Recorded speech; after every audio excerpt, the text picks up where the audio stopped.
Beton santrali, kırma eleme, madencilik ekipmanları ve tesisleri üreten Meka Global, kökleri ileri mühendislik çözümleri konusunda hizmet üretimine dayanan bu yönüyle güçlü bir tasarım ve inovasyon yeteneğine sahip, tamamı yerli sermayeli ve %90'ın üzerinde yerli girdiyle %95'in üzerinde ihracat yapan Türkiye'nin en büyük yerli makine üreticilerinden birisidir.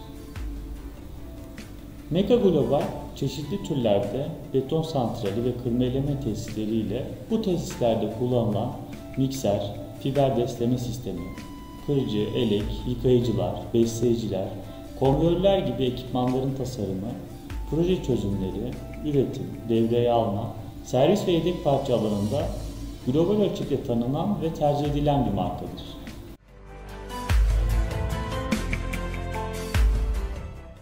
Avrupa'nın en büyük altyapı projesi HS2, hızlı tren projesi, İngiltere Hinkley Point C ve Rusya nükleer santrali inşaat projeleri, Londra, Heathrow ve İstanbul Havalimanı projeleri gibi global ölçekte ses getiren projelerin inşasında Meka ürünleri kullanılmıştır. Uzun süredir Inventor ve AutoCAD kullanıcısıyız.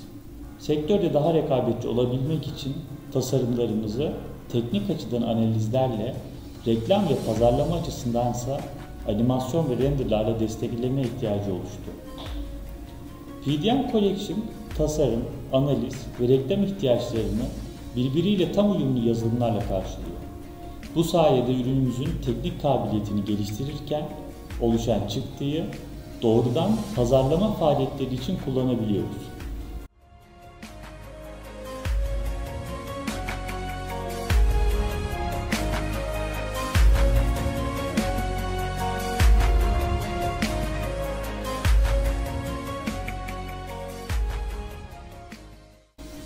Tasarım yaparken tasarım hızlandırıcı modülleri kullanmak hem sektör standartlarına ürün yapabilmenizi hem de hızlı ve güvenilir ürün tasarlamanıza olanak veriyor.